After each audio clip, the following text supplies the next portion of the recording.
The champagne flute trembled in my hand as Margaret's voice carried through the French doors of her Southampton estate. I'd stepped out onto the terrace for a moment of peace during her elaborate garden party, but fate had other plans.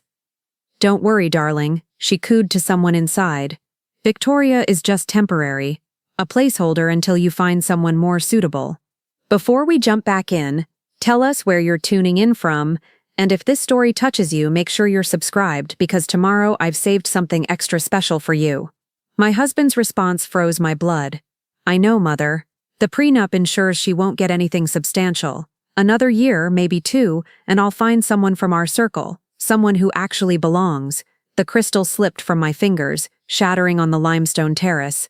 7 years of marriage reduced to a business arrangement. 7 years of what I thought was love revealed as nothing more than a calculated performance. I am Victoria Chen Blackwood, though apparently the Blackwood part was never meant to be permanent.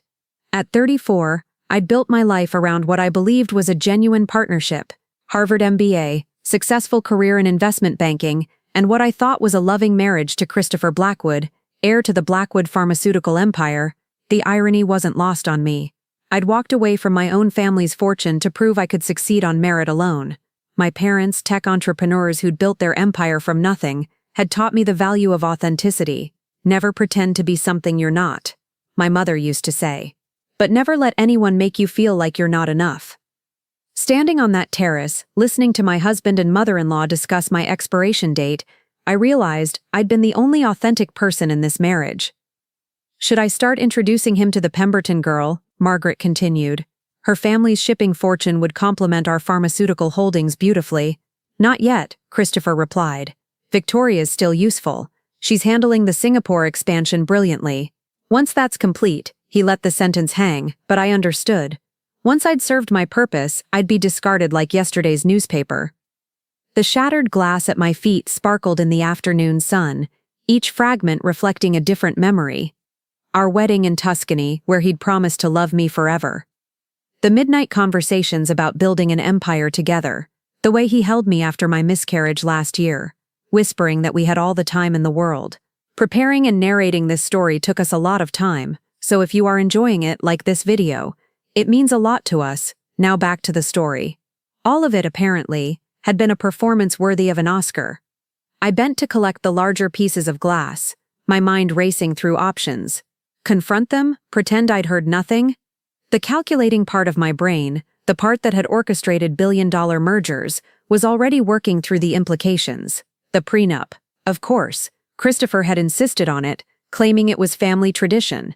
I'd signed it willingly, even adding clauses that favored him, because I'd been so certain our love was real. The fool's gold of my naivety mocked me now. But there was something Christopher didn't know, something his blue blood arrogance had made him overlook. In his world of inherited wealth and social pedigree, he'd never bothered to truly investigate where I came from. He knew I'd worked in investment banking, knew I'd graduated from Harvard, knew I'd walked away from my family's modest tech business. What he didn't know was that the modest tech business was Chen Technologies, a company I'd quietly built through shell corporations and silent partnerships. What he didn't know was that his wife, the temporary placeholder, was worth 3 times his family fortune. "Victoria, are you out here?" Christopher's voice cut through my thoughts. I straightened, quickly wrapping the glass shards in my handkerchief. Years of boardroom negotiations had taught me to school my features into neutrality. When I turned, my smile was perfect. "Just needed some air," I said, meeting his blue eyes. Those eyes I'd once found so mesmerizing now seemed as cold as winter steel. "Your mother's parties can be overwhelming." He crossed the terrace in 3 strides, his Tom Ford suit impeccable as always. "You've been gone for 20 minutes. Mother's asking for you. The Weatherby's want to hear about your Singapore project." "Your Singapore project, not ours. Never ours." "Of course." I moved past him, but he caught my arm. "You're bleeding." I looked down at my palm, where a small cut had appeared. I hadn't even felt it. "It's nothing." I dropped my glass. His brow furrowed with what looked like concern. Another performance, I realized. How many times had I mistaken his acting for genuine emotion? "Let me see." He took my hand, examining the cut with the same clinical detachment his family probably used when reviewing pharmaceutical trials. "You should clean this. I'll stop by the powder room." I withdrew my hand, noting how he immediately wiped his fingers on his pocket square, as if my blood was contaminating. We walked back through the French doors together, the perfect couple returning to the party. Margaret stood near the marble fireplace, holding court among a circle of society matrons. Her eyes found us immediately, and her smile was sharp enough to cut glass. "There you are, Victoria. I was just telling Mrs. Weatherby about your little project in Singapore. How industrious of you to keep working despite being a Blackwood now." Despite being a Blackwood. As if the name should have been enough to sustain me. As if I should have been content to be decorative. "The Singapore expansion will increase Blackwood Pharmaceuticals' Asian market share by 40%, I replied smoothly. "The initial projections suggest—" "Please," Margaret interrupted with a tinkling laugh. "Let's not bore everyone with business talk. This is a garden party, not a board meeting." The other women tittered obligingly, but I caught something in Mrs. Weatherby's expression. A flicker of interest, quickly suppressed. I filed it away for later consideration. The rest of the afternoon passed in a blur of small talk and smaller minds. I played my part perfectly. The devoted wife, the accomplished but not too accomplished daughter-in-law, the temporary fixture in the Blackwood family tableau. But behind my practiced smile, my mind was building something else entirely. A plan, a reckoning, a way to make my temporary status very, very permanent, just not in the way they expected. Christopher's hand rested on the small of my back as we made our rounds, a gesture that once made me feel cherished. Now it felt like a brand, marking property soon to be liquidated. I listened to him charm the Pemberton family, noting how his eyes lingered on their daughter. 23, fresh from Vassar, with the kind of pedigree Margaret would approve of. "Your wife is lovely," Mrs. Pemberton said, catching Christopher's wandering attention. "How long have you been married?" 7 years, I answered before he could, though it feels like yesterday. Christopher's hand tightened imperceptibly on my back. "Victoria likes to joke that I swept her off her feet." "No joke," I said, meeting his eyes. "You were very calculated in your pursuit." The word hung between us for a moment before he covered with a laugh. "She means determined." I knew what I wanted the moment I saw her. "Yes," I thought. "You wanted someone smart enough to help grow your empire, but too naive to realize she was temporary. Someone without the social connections to fight back when you discarded her. Someone you thought was beneath you." The party finally wound down as the sun set over the manicured lawns. Christopher and I made our goodbyes, Margaret air-kissing my cheeks with the same enthusiasm she might show a servant. "Drive safely," she said, though her eyes were solely on her son. "Christopher, darling, call me tomorrow. We have much to discuss about the Foundation Gala." The Foundation Gala, where no doubt the Pemberton girl would be formally introduced to eligible Blackwood heir. Our driver navigated the Hampton roads in silence while Christopher scrolled through his phone. I watched his profile in the dying light, cataloging the features I'd once memorized with love, the slight bump on his nose from a polo accident, the way his jaw clenched when he concentrated, the wedding ring he twisted absently, probably calculating how much longer he'd have to wear it. "The Singapore presentation is next week," I said, testing. He didn't look up. "I assume you have everything handled." "Actually, I've been thinking, maybe it's time I stepped back from Blackwood Pharmaceuticals, focused on other interests." That got his attention. His head snapped up, eyes sharp with alarm. "What? You can't. The board expect—" He caught himself, but I'd heard enough. "The board expects. Not I need you, or we're partners in this. Just corporate expectations. I'm tired, Christopher." The truth of it surprised me. Tired of fighting for a seat at a table I apparently don't belong at. His phone forgotten, he turned to face me fully. "Where is this coming from?" "Mother said something, didn't she? You know how she is, all old money pretensions. She doesn't mean anything by it." The lie came so easily to him, I wondered how many others I'd swallowed over the years. "Your mother's been perfectly clear about her feelings since day one," I said. "I'm just finally listening." We pulled up to our Manhattan penthouse, purchased with my bonuses though it was in his name. Another thing I'd agreed to out of love and trust. Another weapon he could use when the time came to dispose of me. The doorman greeted us with professional warmth. The elevator ride to the 40th floor was silent, heavy with unspoken calculations on both sides. Christopher was probably wondering how to keep me productive until he could execute his exit strategy. I was thinking about something else entirely. In our bedroom, decorated by his mother's designer in shades of gray and blue that had never felt like home, I began the delicate process of pretending everything was normal. 7 years of marriage had taught me his routines: cufflinks in the Hermes tray, watch on the charger, shoes in their designated spot in his color-coordinated closet. "Victoria," he caught my wrist as I passed. "Whatever you're thinking about leaving the company, don't. You're valuable to Blackwood Pharmaceuticals." Valuable, not valued. The distinction had never been clearer. "I know my worth," I said quietly. He mistook it for acquiescence, releasing my wrist with a satisfied nod. "Good. The Singapore expansion is too important to jeopardize with emotional decisions." Emotional decisions? As if discovering your marriage was a sham counted as mere emotion. I showered while he took calls in his study, letting the hot water wash away the last of my illusions. When I emerged, wrapped in the Turkish cotton robe he'd bought me for our anniversary, or rather had his assistant buy, my phone was buzzing with messages. 3 from my college roommate Sarah, now a partner at a major tech firm, 2 from my brother in Silicon Valley, 1 from a number I didn't recognize with a Singapore prefix. I opened the last one first. "Mrs. Blackwood, I hope this reaches you well. I represent a consortium of investors interested in discussing opportunities in the Asian pharmaceutical market. We understand you're the architect behind Blackwood's expansion. Would you be available for a confidential discussion?" Interesting timing. I screenshot the message before deleting it, then opened my laptop. The encrypted partition Christopher didn't know existed sprang to life with a password he'd never guess: my grandmother's maiden name combined with the date of my miscarriage. My real work waited inside.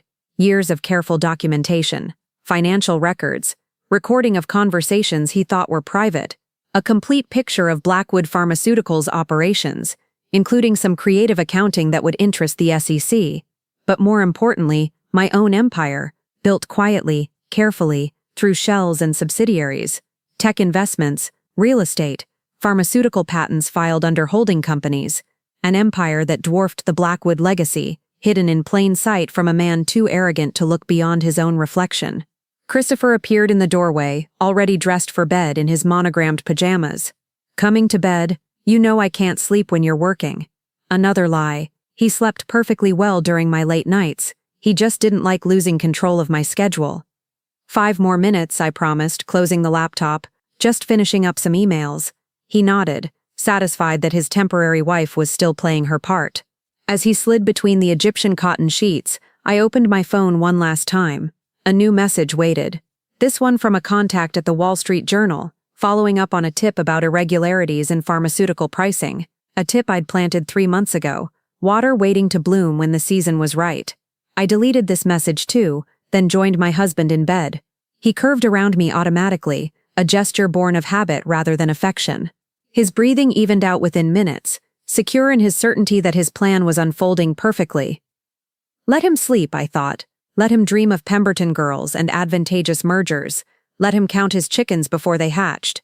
Because Victoria Chen Blackwood had been many things in her 34 years: daughter, student, banker, wife, fool. But temporary? Never that. In the darkness I smiled. Tomorrow I would begin my performance, the devoted wife slowly pulling away, making his job easier. I would excel at the Singapore presentation, secure the expansion, add billions to Blackwood's value. I would be exactly what he expected, useful until I wasn't. What he wouldn't expect was what came after. The temporary wife who refused to be erased, the placeholder who'd been placing her own pieces on the board all along. The woman he'd married for convenience, who would teach him the true meaning of inconvenient. My phone buzzed once more. Sarah, unable to sleep on the West Coast. "Drinks Thursday. I have gossip about that startup you asked about." I typed back quickly. "Absolutely. I have some news of my own. News that would shake the Blackwood family tree right down to its blue-blooded roots. But that was for tomorrow. Tonight I lay beside my temporary husband and planned his permanent education in underestimating a Chen woman. After all, we had another year, maybe 2, according to his timeline. More than enough time to show him that some things, once set in motion, could never be made temporary again. The penthouse was silent, except for Christopher's steady breathing and the distant hum of Manhattan 40 floors below. But in that silence, I heard something else. The whisper of documents being filed, the click of pieces falling into place. The quiet roar of an empire built on authentic foundations rather than inherited pretensions. Margaret Blackwood thought I didn't belong in their circle. Christopher thought I was replaceable. They both thought I was temporary. They were about to learn that Victoria Chen had always been permanent. They just hadn't realized they were the ones on borrowed time. Tomorrow would begin the countdown, but tonight I savored the last moments of their ignorance. The last night they would sleep soundly, secure in their superiority. The last time they would ever underestimate a woman who'd heard too much and decided to make them hear her in return. Permanently. Thursday arrived with unseasonable warmth for October, the kind of Indian summer day that made Manhattan feel almost forgiving. I sat across from Sarah at Le Bernardin, watching her reaction as I laid out the last week's revelations. "The bastard," she breathed, setting down her wine glass with enough force to make the sommelier wince. 7 years, Vic. 7 fucking years of indoor voice, I reminded her, though I appreciated the fury on my behalf. Half of Christopher's business associates eat here. Good. Let them hear what kind of man they're dealing with. But she lowered her voice, leaning across the pristine white tablecloth. What's the plan? Please tell me there's a plan that ends with him living in a studio apartment in Jersey. I smiled, cutting into my Dover soul with surgical precision. Better. I'm going to give him exactly what he wants. Sarah's eyes narrowed. She knew me too well. Explain. He wants to replace me with someone more suitable. Fine. I'll make myself so indispensable first that when I leave, I take half his empire with me. I paused, savoring both the fish and the moment. The legal half, of course. The illegal half, well, that's what friends at the SEC are for. The startup I mentioned, Sarah said slowly, understanding dawning. You're not looking to invest, you're looking to acquire. Zenith Pharmaceuticals. They have 3 drugs in final trials that will revolutionize diabetes treatment. Blackwood's been trying to buy them for 2 years, but the founder won't sell to them. But he'll sell to Chen Technologies. To Victoria Chen, the woman who built her family's small tech company into a biotech empire while her husband wasn't paying attention. I smiled. He's already agreed to preliminary talks. Sarah lifted her glass in a mock toast. To underestimating brilliant women. May they choke on their assumptions. We clinked glasses just as my phone buzzed. Christopher, demanding to know where I was. I'd left the office after the Singapore presentation that morning, a flawless performance that had the board eating out of my hand. The expansion was approved, the contracts ready for signature. My last gift to Blackwood Pharmaceuticals before I burned it all down. Lunch meeting, I texted back. Home by 6. 3 dots appeared and disappeared several times before his response. Mother's coming for dinner. Wear the blue Chanel. The blue Chanel. The dress his mother had selected for me last Christmas, designed to make me look appropriately upper class while ensuring I never outshone her. I donated it to charity months ago, but he'd never noticed. I'll need to go shopping, I told Sarah. Something in blue, something memorable. Her grin was predatory. I know just the place. 2 hours later, I stood before our bedroom mirror in a blue dress that cost more than most people's cars. Not Chanel. Victor and Rolf, with the architectural silhouette that screamed power rather than whispered propriety. The kind of dress Margaret Blackwood would hate and Christopher would fear. Perfect, I murmured, adding diamond earrings I'd bought myself after closing my first $1 million deal. Diamonds I'd never worn around the Blackwoods, playing the role of the woman satisfied with the modest jewelry her husband selected. The doorbell rang at precisely 7. Margaret never arrived early or late, controlling even time to suit her purposes. I heard Christopher greeting her, their voices carrying that particular tone of conspiracy that had become so familiar. Looking tired, Margaret was saying as I descended the stairs. The stress of pretending, no doubt. Mother, Christopher warned, but without conviction. Darling, I'm simply concerned. It can't be easy for her, trying to fit into our world. Some people are meant for certain circles, and others, well. I paused at the landing, letting them finish their little performance before making my entrance. When I did, the reaction was everything I'd hoped. Margaret's face went through several expressions in rapid succession: surprise, assessment, and finally, a kind of wary recognition. This wasn't the daughter-in-law she'd carefully molded. This was something else entirely. Margaret, I said warmly, descending the last few steps, how lovely you could join us. Victoria. Her eyes tracked over the dress, the diamonds, the confident set of my shoulders. That's quite a statement. You always said I should dress for the position I want, not the one I have. I smiled, kissing her powdered cheek. Shall we move to the dining room? I've had Nobu cater tonight. I know how you feel about my cooking. Another departure from script. Usually I'd cook myself, subjecting myself to her critiques about seasoning and presentation. Tonight I'd removed that weapon from her arsenal. Christopher's hand found my elbow as we walked. "What are you doing?" he hissed. "Having dinner with your mother," I replied pleasantly. "Isn't that what you wanted?" The meal began with Margaret's usual interrogation disguised as conversation. How was the Singapore project? Successful beyond projections. What did I think of the Pemberton girl? Young, impressionable, perfect for molding. Was I planning to attend the foundation gala? Wouldn't miss it for the world. "Speaking of the gala," Margaret said, setting down her sake cup with deliberate precision, "I've arranged for you to be seated at table 12. Table 12, the Siberia of charity galas, where wives who didn't quite measure up were quarantined with the new money and social climbers.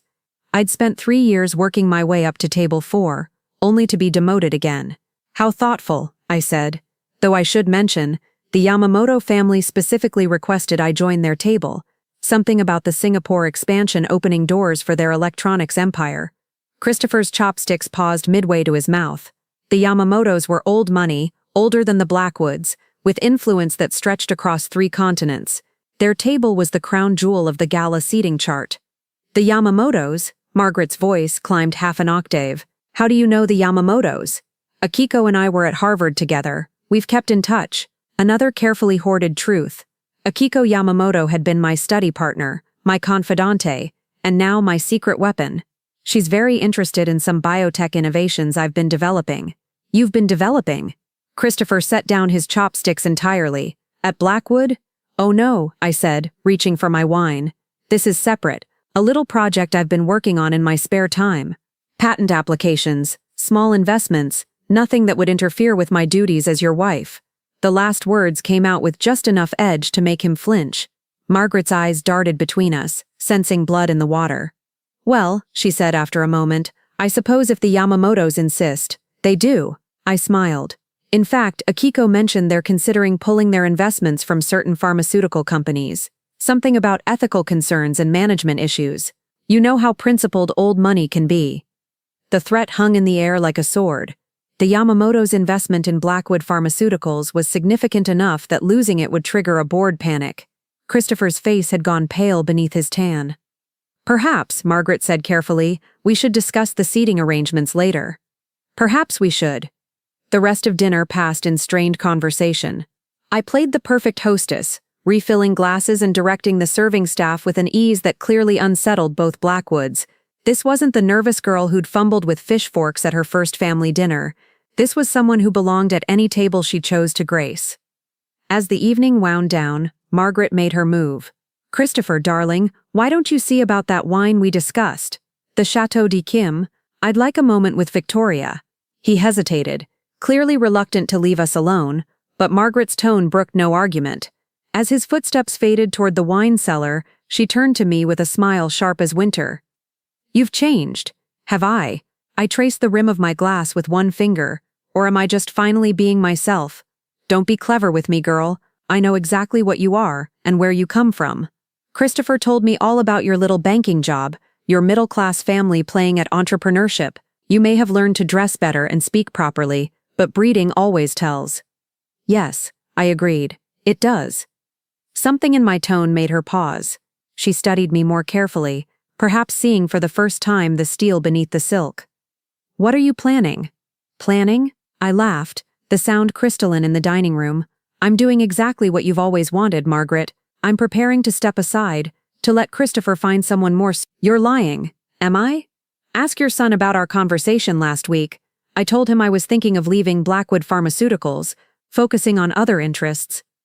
I leaned back, the picture of casual confidence. After all, I wouldn't want to embarrass the family by staying where I don't belong.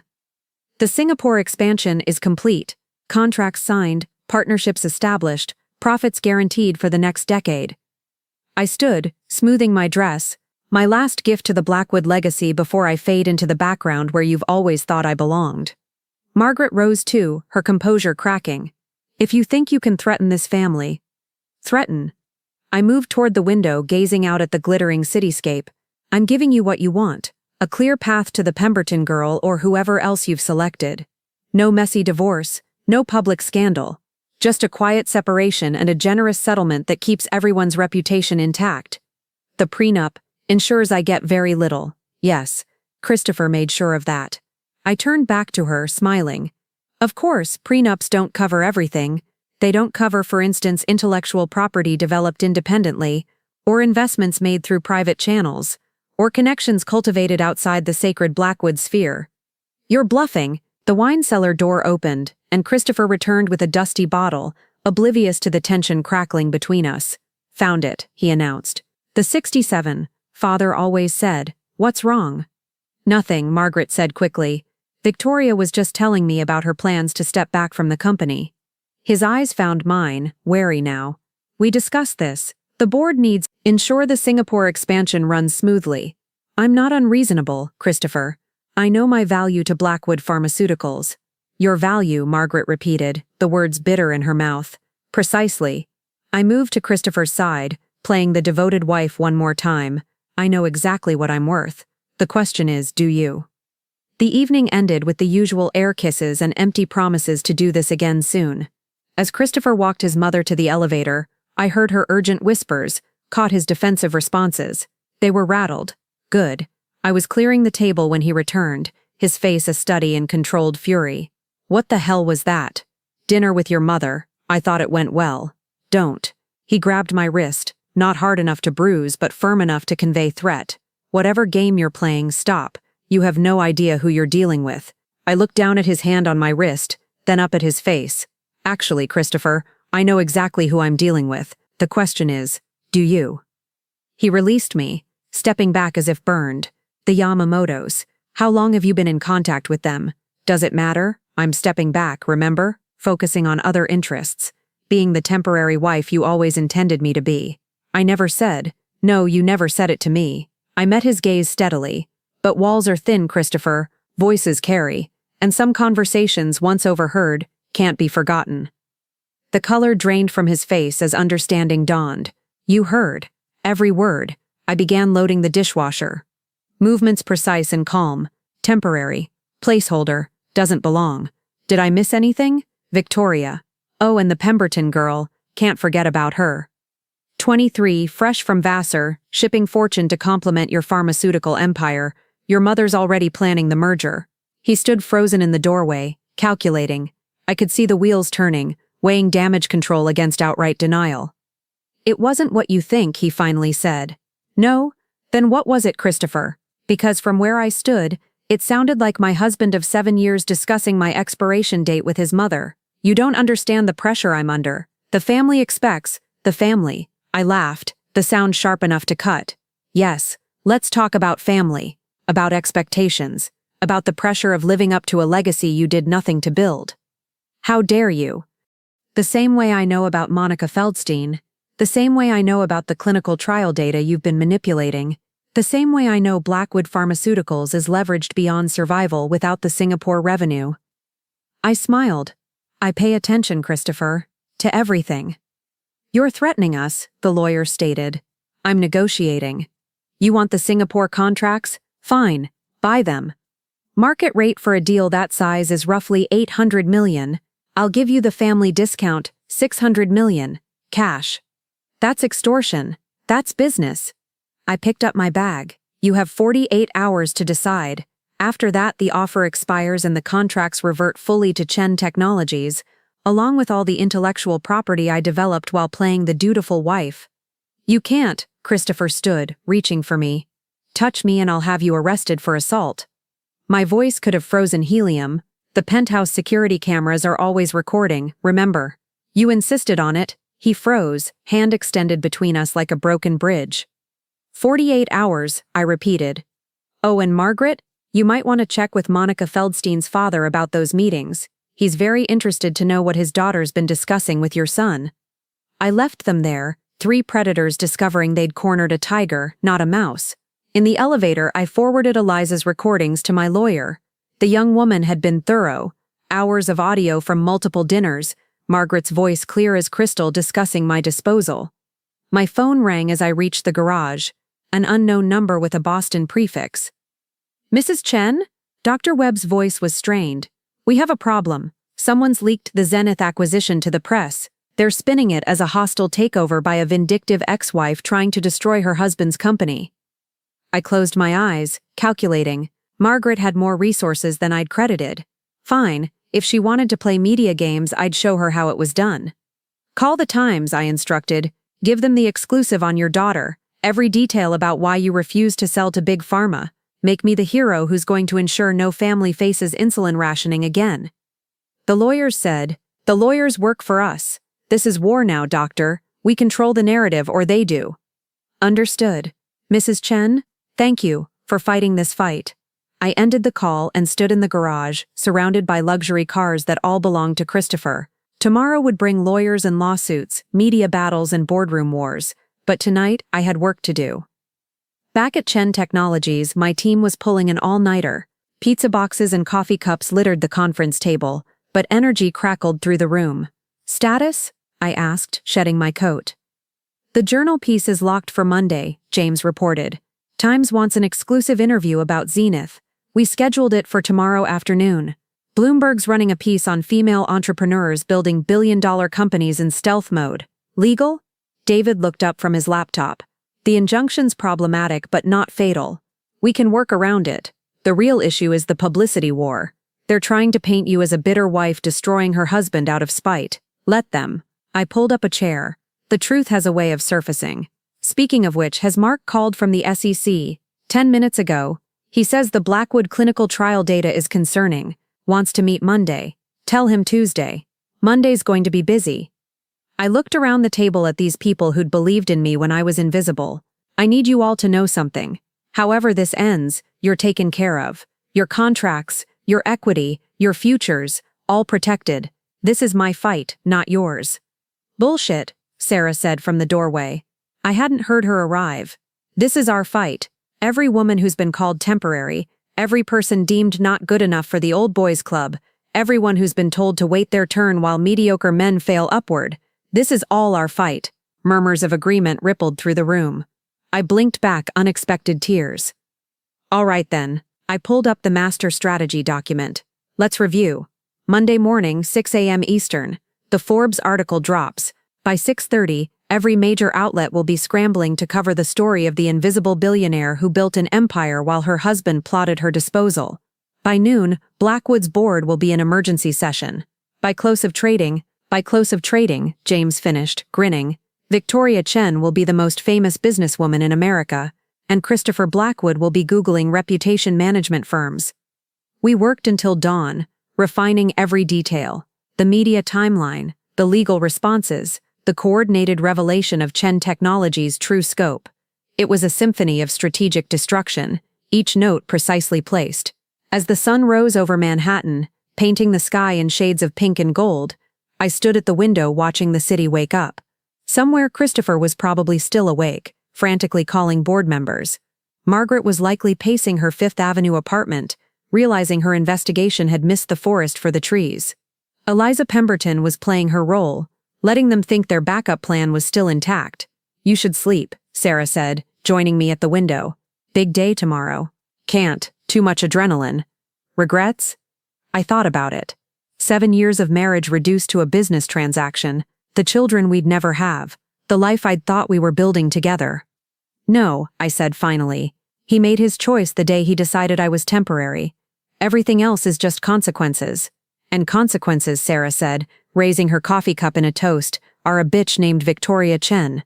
But for now, in the quiet before battle, I allowed myself one moment of pure satisfaction.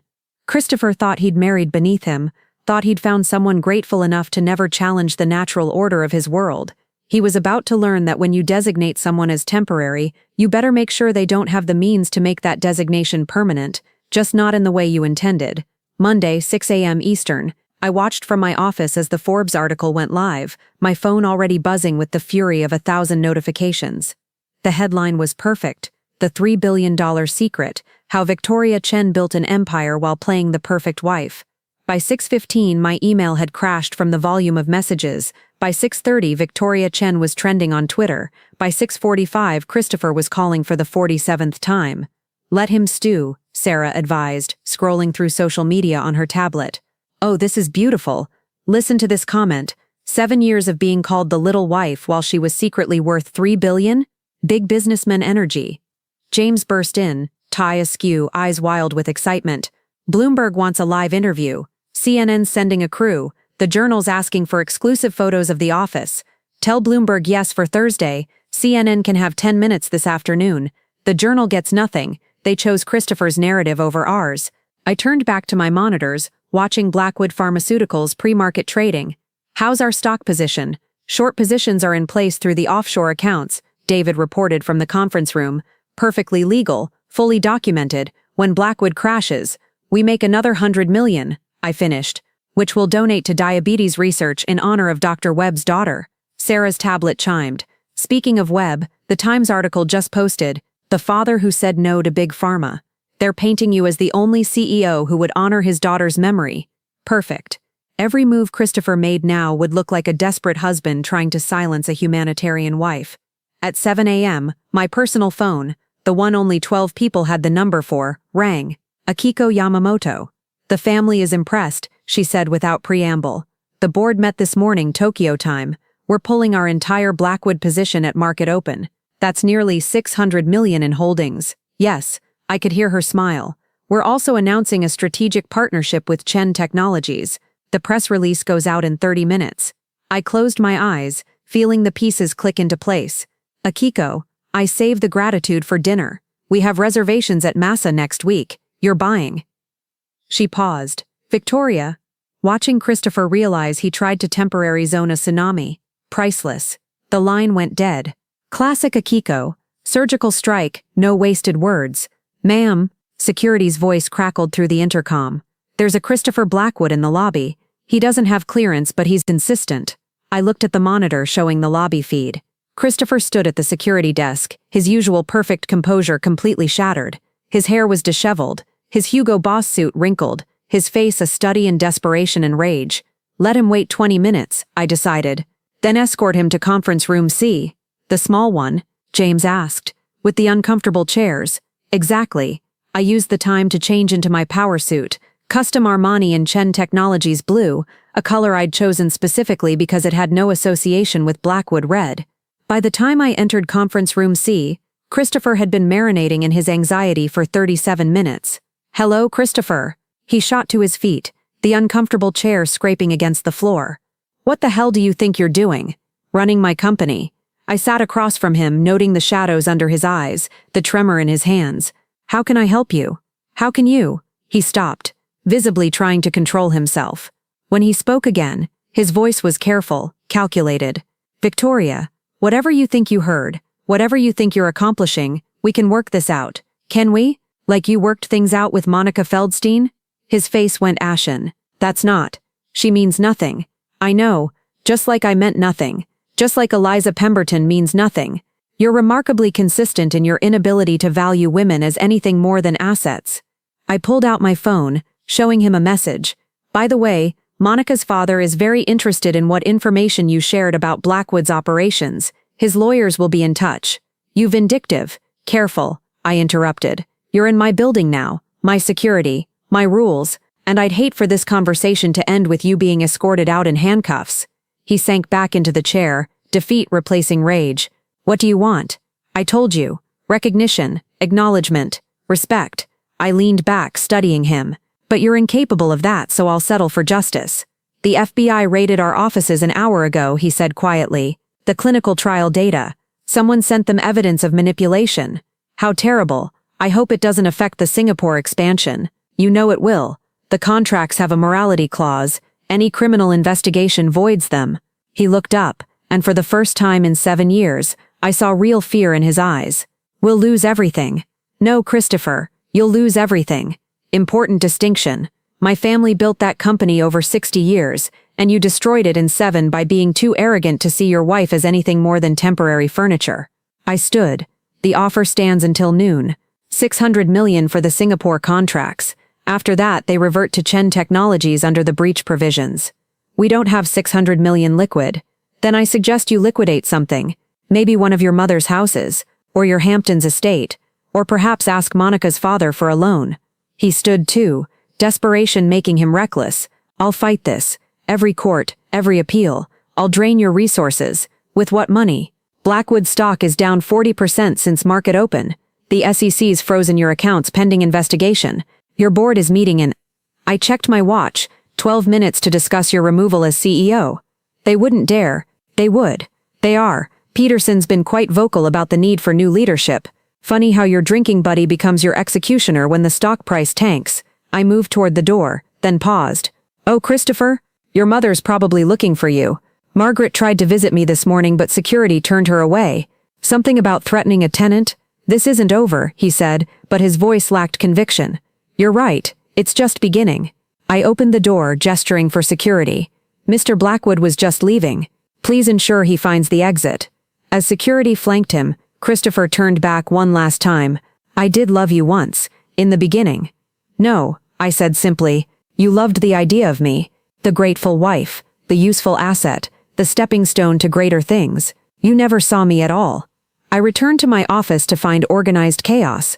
The Forbes article had exploded beyond all projections. Chen Technologies' website had crashed from traffic. Investors were calling with 9-figure offers. The business press was having a collective meltdown over the shadow empress who'd been hiding in plain sight. Victoria. David rushed in with legal documents. The Blackwood board just voted. Christopher's out as CEO, effective immediately. They're offering $800 million for the Singapore contracts and complete separation from any Chen Technologies claims. $900 million, I countered, and a public statement acknowledging my role in developing the expansion strategy. They'll never. My phone buzzed. Margaret's number. Mrs. Blackwood, I answered, putting her on speaker. Or should I say, former Mrs. Blackwood. You destroyed my family. Her voice shook with rage. My grandfather's legacy. My son's future. Your son destroyed himself the day he decided I was temporary. Your grandfather's legacy was built on the backs of people you considered disposable. All I did was show the world what happens when the disposable refuse to be thrown away. The Pemberton girl told us everything. How you manipulated her, used her. Actually, a young voice interjected, and I realized Margaret had me on speaker too. I approached Victoria. And I'm recording this call, Mrs. Blackwood. My lawyers advised me to document any attempts at coercion or slander. Good girl, Eliza. You'll be ruined, Margaret sputtered. Both of you. I'll ensure neither of you is ever accepted in proper society. Proper society. I laughed. The same society that teaches young women their only value is in their marriageability. That treats wives like temporary employees. Thank you, but I'll build my own society.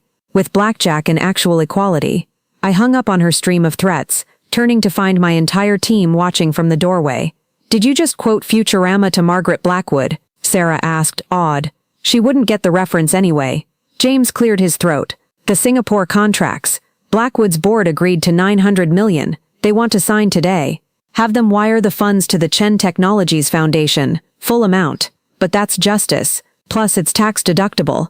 I moved to the window watching the city that had been my battlefield. How's our stock position? Blackwood's down 60%. Trading halted twice. Our short positions are worth approximately...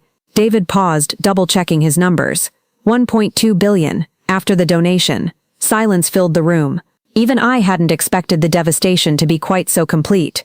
The foundation, I said quietly, I want it operational by end of week. Focus on medical access, women's entrepreneurship, and educational opportunities for overlooked communities. Every penny of Blackwood money goes to building the future they tried to prevent. My phone rang. Dr. Webb, the Zenith board just voted, he said, voice thick with emotion. We're accepting Chen Technologies' offer. My daughter, she would have been proud to be part of this. We'll name the Diabetes Research Division after her, I promised. Emma Webb Institute for Accessible Medicine. How does that sound? He couldn't speak for a moment. When he did, his voice was barely a whisper. Thank you. The afternoon brought a parade of meetings, interviews, and strategic decisions.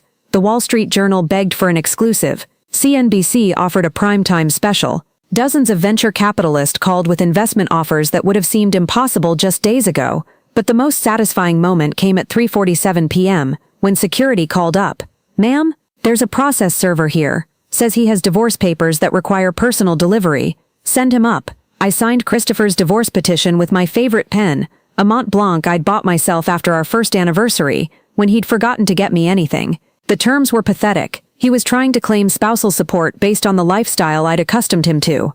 Counter petition ready? I asked David. Filed an hour ago. We're seeking full enforcement of the prenup he insisted on. He gets exactly what he allocated for a discarded wife. Nothing. By market close, the financial press had coined a new term, the Chen reversal, when an underestimated spouse reveals hidden assets that dwarf their partner's wealth. 3 different publishers had already called about book deals. Ma'am, security again. There's a moving truck at the penthouse.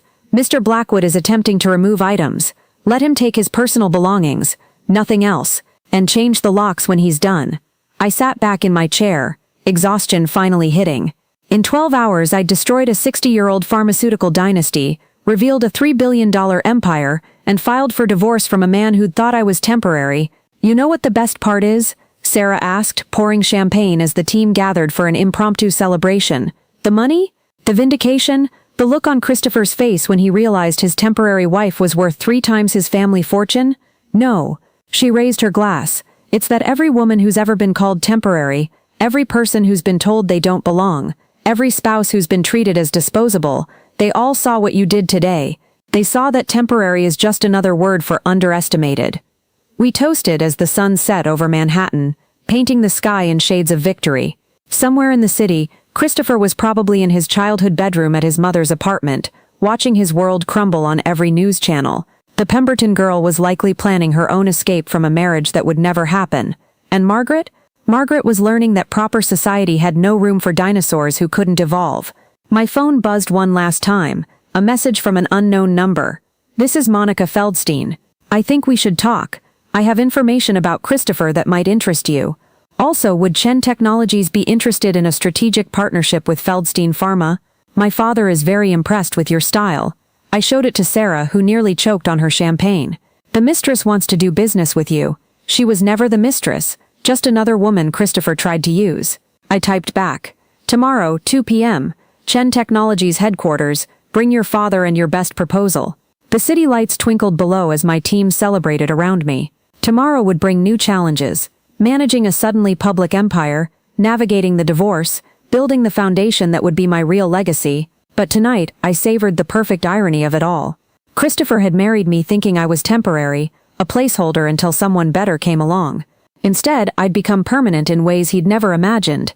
In business history, in the public consciousness, in the nightmares of every executive who'd ever underestimated their spouse. To permanence, I whispered, raising my glass to my reflection in the window. The woman looking back wasn't the grateful wife who'd signed a prenup 7 years ago. She wasn't the temporary placeholder Christopher had settled for. She was Victoria Chen, billionaire CEO, corporate revolutionary, and living proof that the only thing temporary about being underestimated is how long it takes to prove them wrong. And she was just getting started. 6 months later, I stood in the boardroom of the newly renovated Chen Technologies Tower, watching the city sparkle beneath a December snow. The building, formerly Blackwood Pharmaceuticals headquarters until we acquired it for pennies on the dollar, had been transformed. Where portraits of stern Blackwood patriarchs once hung, now vibrant art from female entrepreneurs decorated the walls. The Times wants a follow-up story, James announced, entering with his usual efficiency. 1 year later, where are they now? Tell them I'll give an exclusive if they also profile the Chen Foundation's first 100 grant recipients, I replied, turning from the window. Package deal. Speaking of the foundation, Sarah breezed in, tablet in hand. The Webb Institute just announced their insulin analog is entering human trials. Projected cost to patients, under $30 a month. $30 for medication that currently cost hundreds.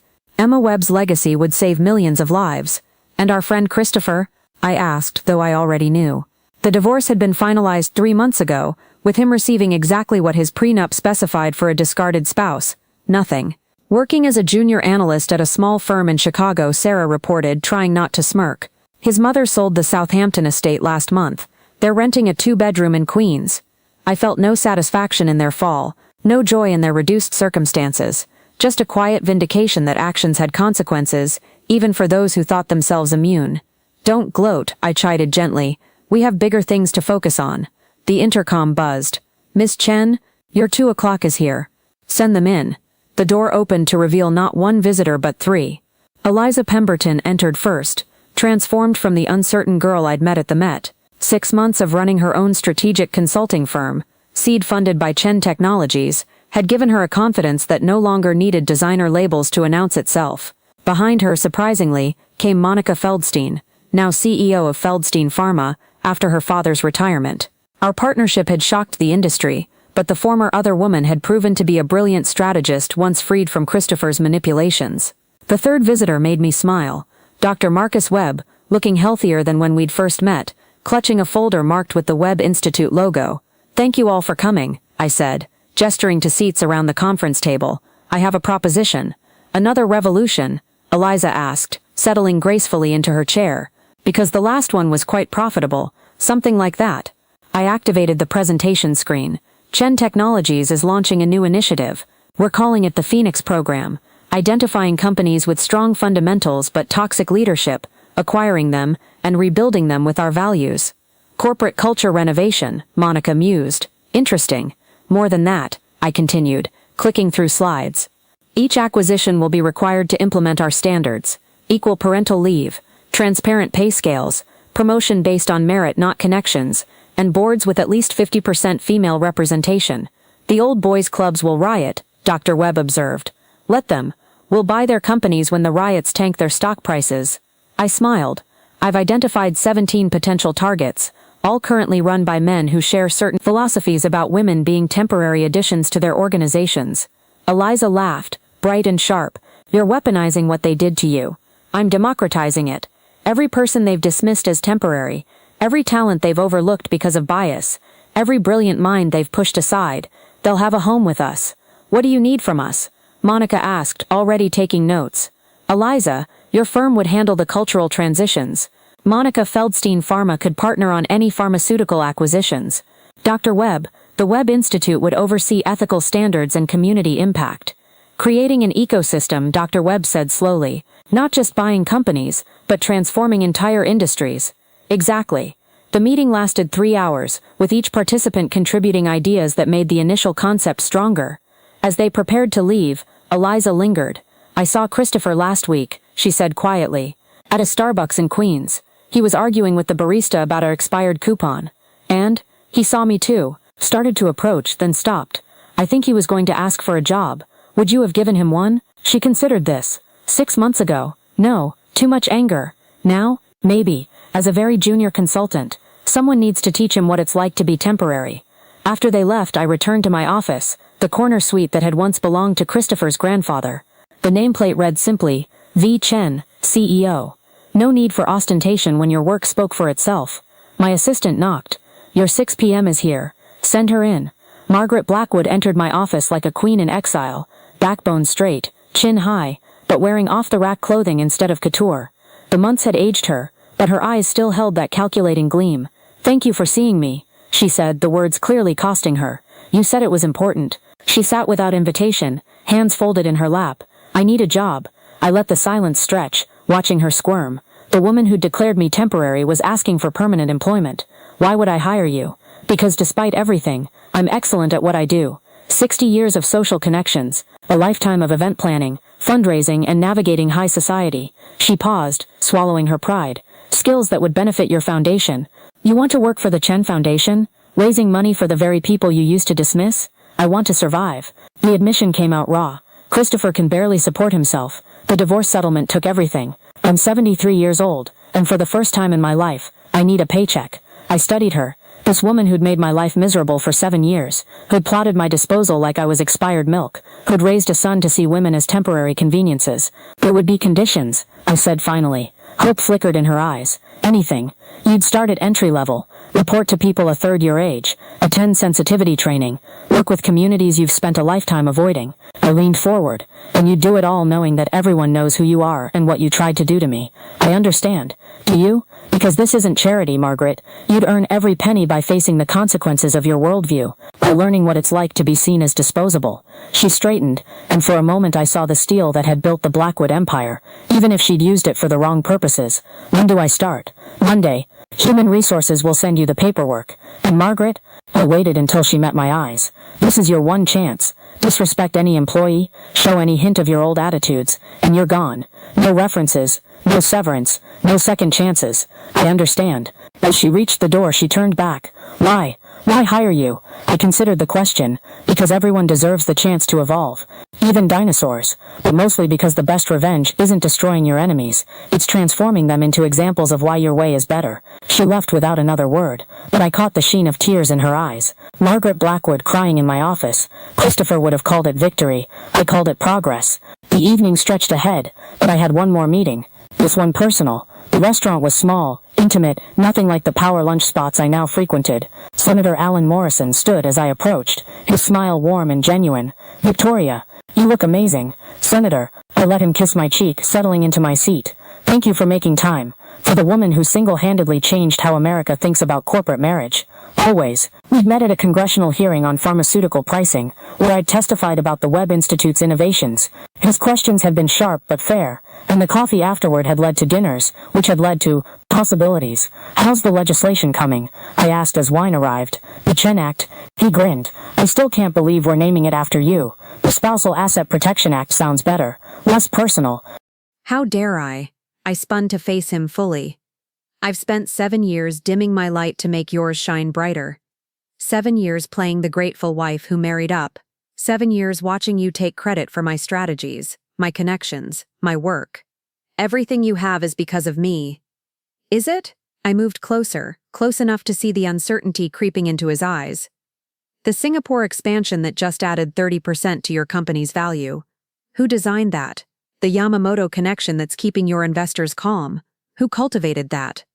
The solution to your father's failed cancer drug that saved Blackwood from bankruptcy 3 years ago.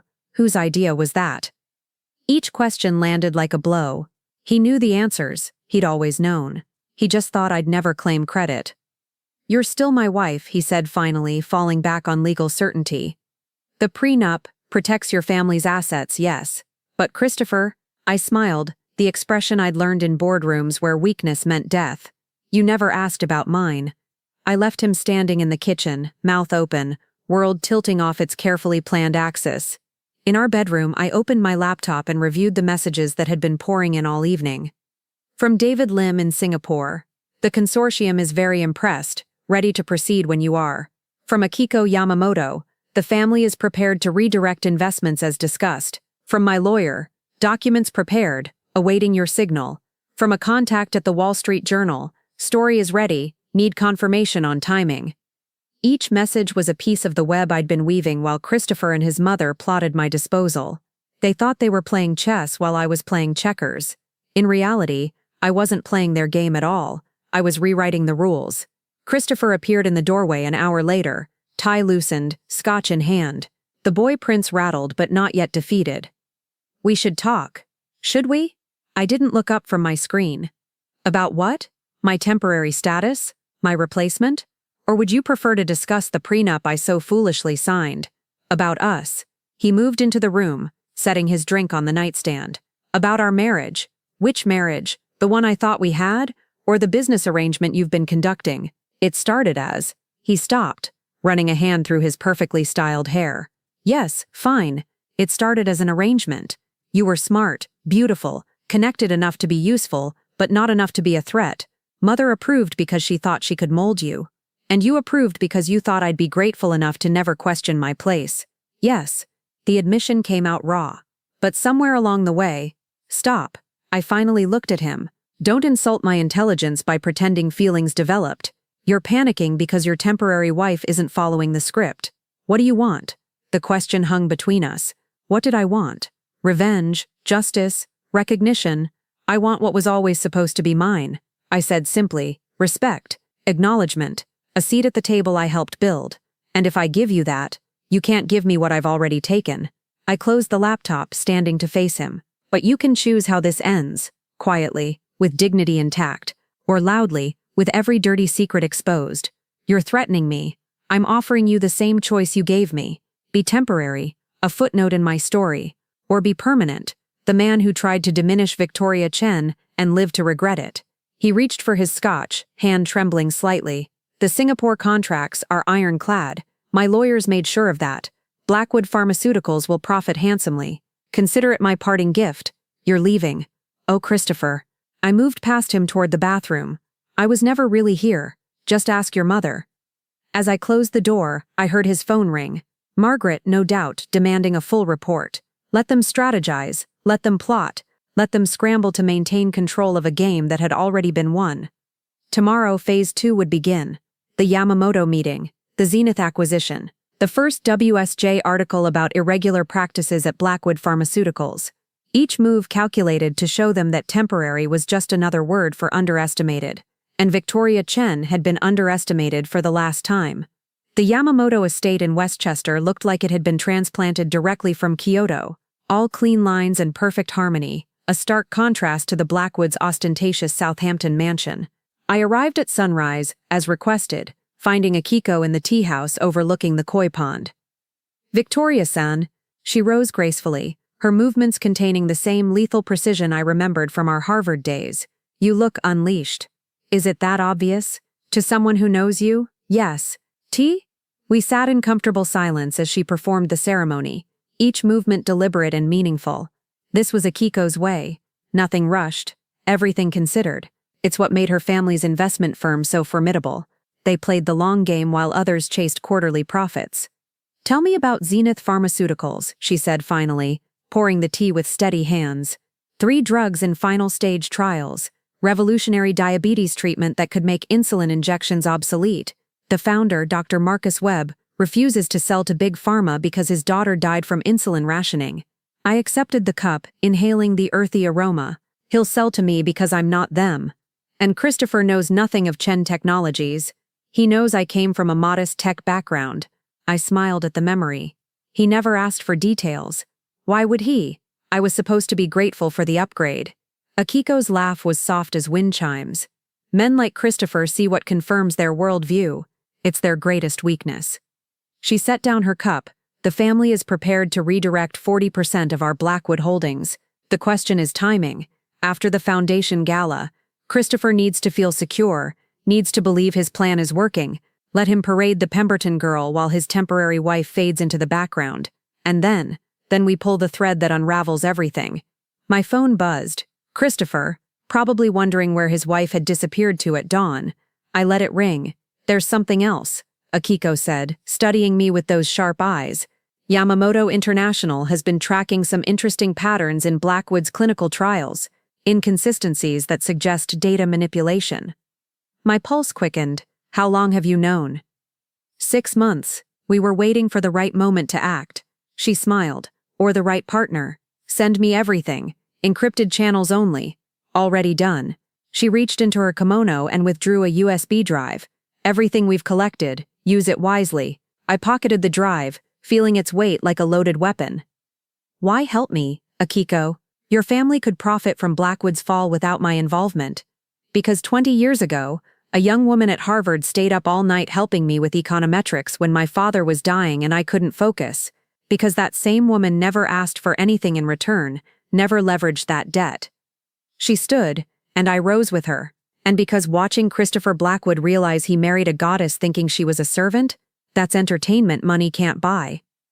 We walked through the gardens as the sun climbed higher, discussing the delicate choreography of corporate destruction. By the time I left, the plan had evolved from revenge to revolution. The drive back to Manhattan gave me time to think. 7 years of marriage had taught me Christopher's patterns, his weaknesses disguised as strengths, his need for control, his assumption of superiority, his belief that breeding trumped brilliance. All of it would be his downfall. I arrived at our penthouse to find Christopher in the living room with 2 men I didn't recognize, lawyers by the look of them, sharp suits, sharper eyes, and the kind of posture that billed by the hour. "Victoria." Christopher stood, his smile not reaching his eyes. "Perfect timing. This is James Morrison and David Cole from Morrison, Cole & Associates, his divorce lawyers." I recognized the firm's reputation if not the faces, so this was his response to last night, an attempt to regain control through legal intimidation. "Gentlemen," I set my purse down carefully, noting how they tracked the movement. Looking for signs of nervousness, probably. They'd be disappointed. "I assume Christopher has hired you to review our prenuptial agreement." The older one, Morrison, cleared his throat. "We're here to discuss your options moving forward, Mrs. Blackwood, to ensure everyone's interests are protected." How thoughtful. I sat across from them, crossing my legs with deliberate calm, though I should mention I've already had the prenup reviewed. Ironclad, as intended. Christopher was very thorough in protecting the Blackwood assets. You've consulted an attorney. Cole leaned forward slightly. Several, actually. They all agreed. The prenup is beautifully constructed. I particularly admired the clause about intellectual property developed during the marriage reverting to Blackwood Pharmaceuticals. I smiled at Christopher. Your father's lawyers thought of everything. Christopher's jaw tightened. He sensed a trap but couldn't see it yet. However, I continued, they also noted some interesting omissions. Assets acquired before the marriage, for instance. Investments made through vehicles unconnected to Blackwood funds. International holdings that predate our wedding. I paused, letting that sink in. It seems the prenup only protects what it specifically identifies. Morrison and Cole exchanged glances. This wasn't the conversation they'd prepared for. Mrs. Blackwood, Morrison began carefully, if you're suggesting hidden assets. Hidden, I laughed. Nothing's hidden. Everything is properly registered, taxed, and documented. Your client simply never asked the right questions. Victoria, Christopher's voice held a warning. Whatever game. You keep using that word, game. I stood, moving to the window. This isn't a game, Christopher. This is business. Something you should understand, given your MBA from Wharton. We should review any documentation of these alleged assets, Cole interjected. Of course. Have Christopher ask me nicely and I'll consider it. I turned back to them. Or he can wait for the Forbes article next month. The Quiet Empire of Victoria Chen. They're doing a feature on female entrepreneurs who built billion-dollar businesses while maintaining low profiles. The word billion landed like a bomb. Christopher's face went through several colors before settling on ashen. That's impossible, he managed. Is it? Did you think I spent 7 years just planning dinner parties and attending charity galas? I moved closer, addressing the lawyers but watching my husband. While Christopher was playing golf at the club, I was building. While he was dismissing my little projects, I was investing. While he was planning my replacement, I was creating an empire that makes Blackwood Pharmaceuticals look like a corner pharmacy. If this is true, Morrison started. If. I pulled out my phone, showing them a banking app Christopher had never seen. The balance displayed made Cole audibly gasp. This is just the operating account for Chen Technologies' biotech division. Would you like to see the real estate holdings? The patent portfolio? The venture capital fund that's backed 3 unicorns in the last 2 years? Christopher sank into his chair. How? The same way I saved Blackwood Pharmaceuticals 3 years ago. Intelligence, strategy, and the ability to see opportunities where others see only servants. I looked at the lawyers. Gentlemen, I believe your client hired you to threaten me with divorce. Consider me threatened. File the papers whenever you're ready. Victoria, wait. Christopher stood, desperation cracking his composure. Let's discuss this rationally. Rationally? I gathered my purse. Like when you rationally discussed my expiration date with your mother? Or when you rationally planned to replace me with someone more suitable? That's not. You don't understand the full situation. Enlighten me. The lawyers shifted uncomfortably, clearly wishing they were elsewhere. Christopher ran a hand through his hair, his usual polish crumbling. The family is in trouble, he admitted. Father made some bad investments before he died. The company is leveraged beyond what the board knows. We need the Pemberton merger to stay afloat. I studied him. This man I'd shared a bed with for 7 years. Even now facing ruin, he couldn't see me as anything but a tool to be used. So I was temporary because you needed Pemberton shipping money. Initially, yes. But there's no but, Christopher. You married me for my connections and my brain, planning to discard me when a better option appeared. The fact that your family's poor financial management accelerated the timeline doesn't make it noble. What do you want? Morrison cut in, lawyer instincts sensing a negotiation point. What I want is simple. I moved toward the door. Recognition. Acknowledgement that I'm not temporary, not replaceable, not lesser than. But since your client is incapable of that, I'll settle for watching him learn the hard way. The Singapore contracts, Christopher started, are structured through Chen Technologies' subsidiary. Didn't you read the fine print? Or did you assume your temporary wife wasn't sophisticated enough for complex corporate structuring? The truth hit him like a physical blow. You used my own company to protect my interests. Yes, the same way you used our marriage to protect yours. I paused at the door. The difference is, I was better at it. This is corporate espionage, Cole sputtered. This is marriage, I corrected. Everything was done in the open with full documentation. Christopher simply didn't pay attention to his wife's little projects. I left them there. Three men scrambling to understand how their world had shifted without their permission. In the elevator, I pulled out the USB drive Akiko had given me. So much power in such a small device. Christopher thought he was in trouble now. He had no idea what was coming. My phone rang as I reached the lobby. Sarah. The journal wants to move the timeline up, she said without preamble. Something about competitive pressure. Can you be ready by Monday? Monday. 3 days before the foundation gala. The timing would be devastating. Do it, I decided. And Sarah? Make sure they include the part about systematic gender discrimination in Blackwood's hiring practices. I have documentation. You beautiful vindictive genius. Lunch tomorrow? Can't. Meeting with Dr. Webb about Zenith. But dinner Sunday? I have a feeling I'll need a friend. Done. Vic? Her voice softened. You're doing the right thing. Was I? As I stepped onto the Manhattan streets, I thought about the 7 years I'd spent building a life with Christopher, the genuine moments mixed with the performance, the children we'd never have because he'd been waiting for a more suitable wife to bear his heirs. Yes, I decided. This was right. Not just the revenge, but the revelation. Every woman who'd been deemed temporary deserved to see what happened when we refused to be erased. My next stop was Chen Technologies' real headquarters, not the small office Christopher knew about, but the full floor in the financial district I'd leased 3 years ago. My assistant, James, looked up as I entered. The team's assembled in conference room A, he reported. Dr. Webb is on video from Boston. Financial projections? On your desk. Also, Mark from the SEC called.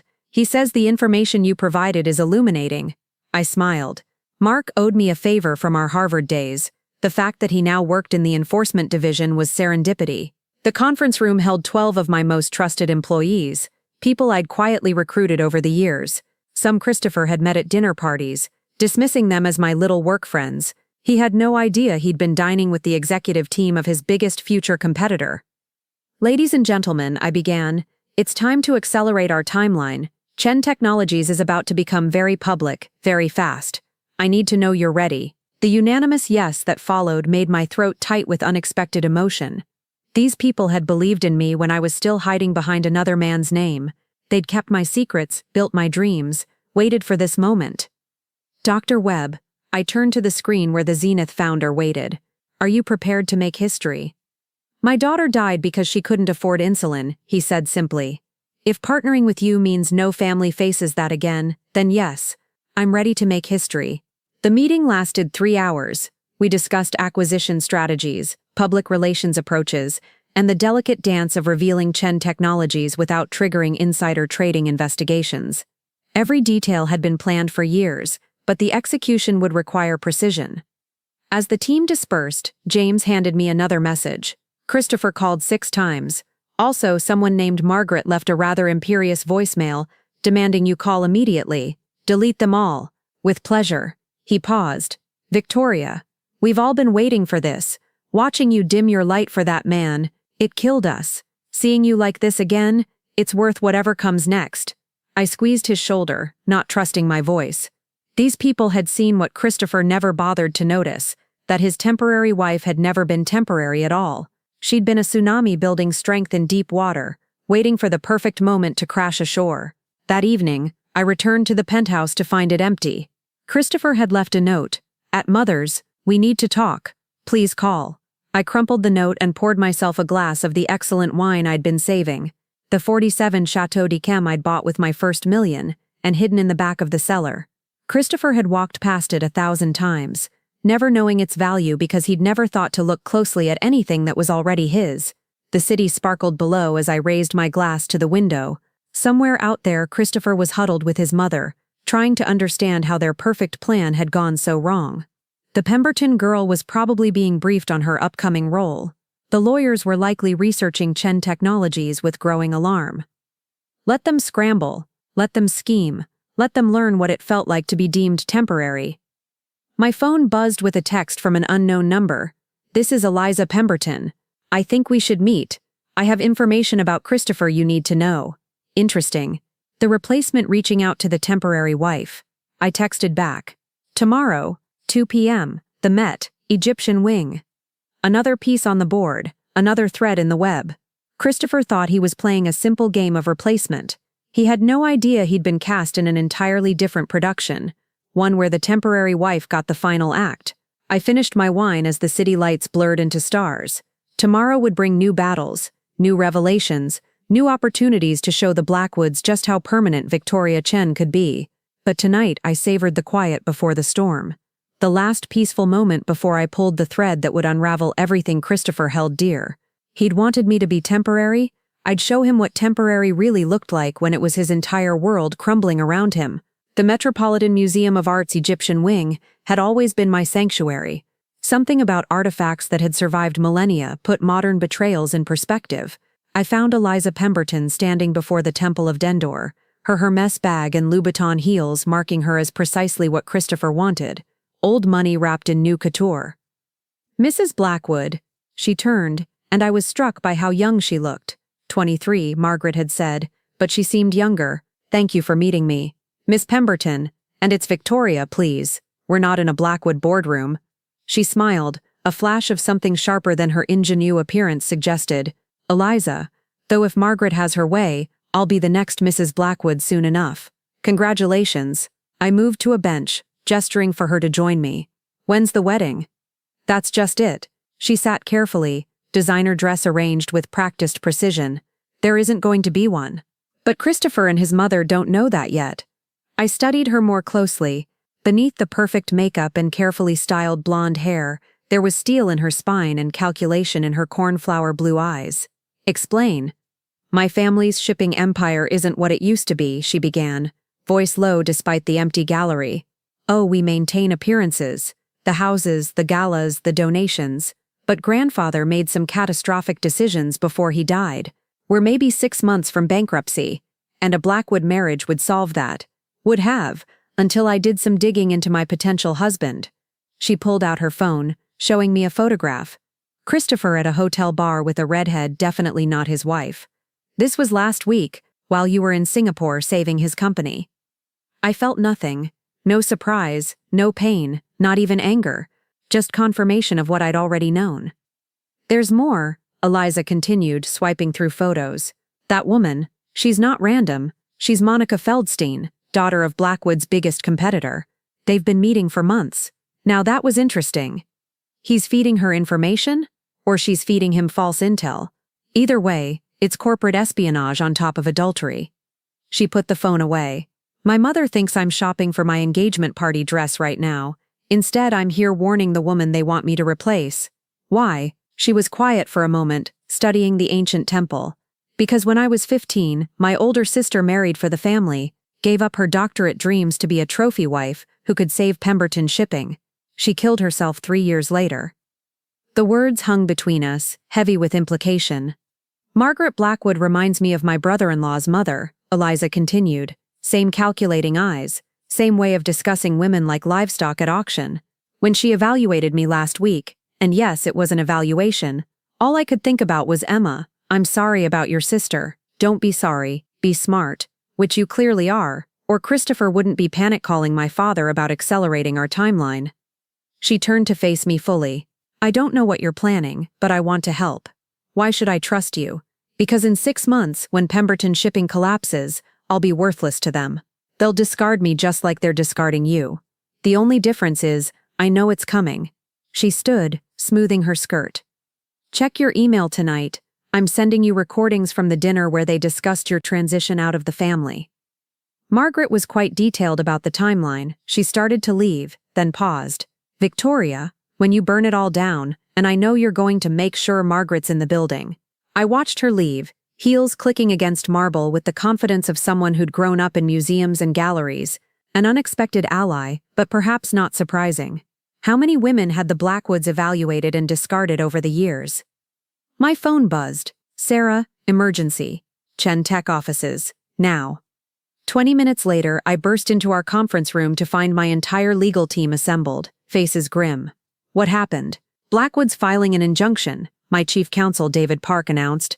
"They're claiming the Singapore contracts were negotiated in bad faith, that you used insider knowledge to benefit a competing company. On what grounds? They've allegedly found evidence that Chen Technologies existed before you negotiated the deals. They're painting you as a corporate spy who infiltrated Blackwood through marriage."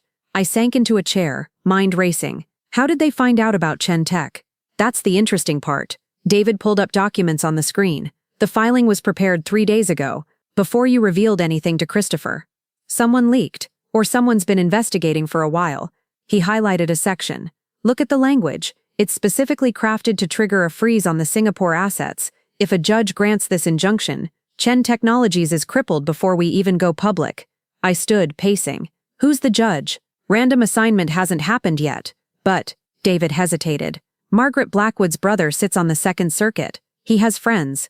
Of course he did. I'd underestimated Margaret, thinking her nothing more than a society matron with delusions of grandeur. But she'd raised Christopher, hadn't she? The apple didn't fall far from the tree. Options: we could file a countersuit. Discrimination, hostile work environment, breach of fiduciary duty. Your documentation is extensive, but that tips our hand about everything else. Exactly. I thought about Eliza's parting words. When you burn it all down, make sure Margaret's in the building. Set up a meeting with their legal team, I decided. Tomorrow morning. Full court press. Bring everyone. Make them think we're panicking. David frowned. Are we panicking? No. We're performing. I smiled. And while they're watching the show, we're gonna pick their pockets. That evening, I returned to the penthouse to find Christopher waiting with Margaret and a man I didn't recognize. The family attorney, judging by his three-piece suit and shark eyes. Victoria. Christopher stood, attempting authority. We need to discuss the Singapore situation. Do we? I set down my bag, noting how they'd positioned themselves, Christopher in his usual chair, Margaret on the sofa, the lawyer standing like a bailiff. A tribunal in my own home. Should I call my attorneys? That won't be necessary if you're reasonable, Margaret interjected. We're prepared to offer you a generous settlement, more than the prenup requires. All you have to do is sign over the Singapore contracts and walk away quietly. I poured myself water, taking my time. How generous. The lawyer cleared his throat. $10 million. The apartment in the city. A modest annual stipend for 5 years. Modest, I repeated. That's an interesting word choice.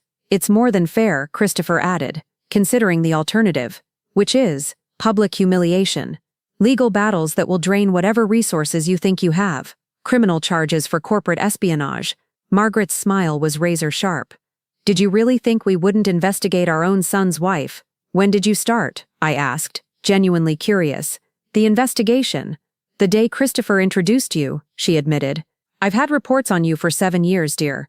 Your little technology company, your secret meetings, your delusions of grandeur. I know everything. Everything. I sat across from them, crossing my legs. Then you know Chen Technologies is valued at $3 billion. You know the Singapore contracts are already integrated into our operations. You know I have enough evidence of Blackwood's financial irregularities to trigger an SEC investigation that would last years. The lawyer shifted uncomfortably. Christopher's jaw tightened. But Margaret just smiled wider. Bluffs and exaggerations. Your little company is impressive for someone of your background, I'll admit. But $3 billion. She laughed. Please. I pulled out my phone, opened the Forbes article that would go live Monday, and slid it across the coffee table, watched their faces change as they read the preview. That's impossible, Christopher breathed. Is it? Did you think I spent 7 years planning dinner parties? I stood, moving to the window. Every dismissive comment, every little project you ignored, every time you introduced me as your wife who keeps herself busy, I was building an empire that makes Blackwood look provincial. The contracts, the lawyer started, were negotiated by V. Chen, consulting through Blackwood Pharmaceuticals, perfectly legal, thoroughly documented, and structured to benefit both companies, until, of course, Blackwood breaches the agreement by filing frivolous lawsuits. It's not frivolous if you committed fraud, Margaret snapped, composure cracking. What fraud? Marrying your son? Being smarter than you gave me credit for? Building something magnificent while you were planning my replacement? I turned to face them. By the way, how is Eliza? Still measuring her for my crown. Christopher went pale. But personal is the point. Every spouse sitting at home wondering if they're valued, wondering if their contributions matter, they need to see that someone like them changed federal law. The Chen Act would require disclosure of spousal business activities in prenups, protect intellectual property developed during marriage, and prevent the kind of temporary wife schemes that had trapped so many women. Christopher's fighting it, Alan noted. Hired lobbyists with his mother's jewelry money. Let him. Every time he appears before Congress, he reminds them why the law is necessary. We talked through dinner about policy and politics, but also about art and music, travel and dreams. Alan didn't see me as an asset to acquire or a stepping stone to power. He saw me as Victoria, complex, complete, and permanent. "I have something to ask," he said over dessert. "My ex-wife and daughter are visiting next week. Sophie's heard all about you, the woman who broke the internet and fixed capitalism, according to her TikTok feed. She sounds delightful. She's 15 and thinks I'm hopelessly uncool. But she wants to meet you, wants to know how someone goes from invisible to inevitable." Inevitable. Her word. She says your story makes success feel inevitable for her generation. I thought about that as we finished dinner. Inevitable. Not temporary, not disposable, not replaceable. Inevitable. Later, alone in my penthouse. My penthouse now, bought with my own money, decorated with my own taste. I stood where I'd once stood listening to Christopher and Margaret plot my disposal. The city glittered below, full of temporary wives and underestimated women, brilliant minds dismissed as decorative additions. My phone buzzed, a message from a number I didn't recognize. "Miss Chen, you don't know me, but I've been following your story. I'm supposed to marry into the Pemberton family next month. Today I heard my fiancé tell his mother I'm temporary until someone better comes along. Can we meet? Rebecca Palmer." I smiled, typing back. "Tomorrow, 10 a.m., Chen Technologies. Bring documentation of any assets they don't know about. It's time to make temporary permanent." Because that was the real victory, not Christopher's fall or Margaret's humbling, or even the billions in success. It was this: every woman who heard temporary and decided to become permanent instead. I poured myself wine from my own collection, a gift to myself for surviving and thriving. 7 years ago, I'd stood on a terrace in Southampton, crystal shattering at my feet, discovering I was disposable. Tonight, I stood in my own space, building an empire that made temporary obsolete. My reflection in the window showed a woman I barely recognized from that garden party. Stronger, clearer, permanent in ways that had nothing to do with marriage or men's opinions. "To all the temporary wives," I said, raising my glass to the city. "May you all become inevitable." My phone buzzed again. Alan, texting goodnight. Then Sarah, with foundation updates. Eliza with a new acquisition target, Dr. Webb with trial results, Monica with partnership proposals, a constellation of connections built on respect rather than exploitation. And somewhere in Queens, Christopher Blackwood was probably lying awake, temporary in his new life, finally understanding what he'd thrown away. I hoped he learned from it. Hope he grew. Hoped he became the man he'd pretended to be. But if he didn't, that was no longer my concern. I had an empire to run, laws to change, and women to lift from temporary to permanent. Victoria Chen had work to do, and unlike her marriage, this was just the beginning. The end. Up next, you've got 2 more standout stories right on your screen. If this one hit the mark, you won't want to pass these up. Just click and check them out. And don't forget to like, subscribe, and turn on the notification bell so you don't miss any upload from us.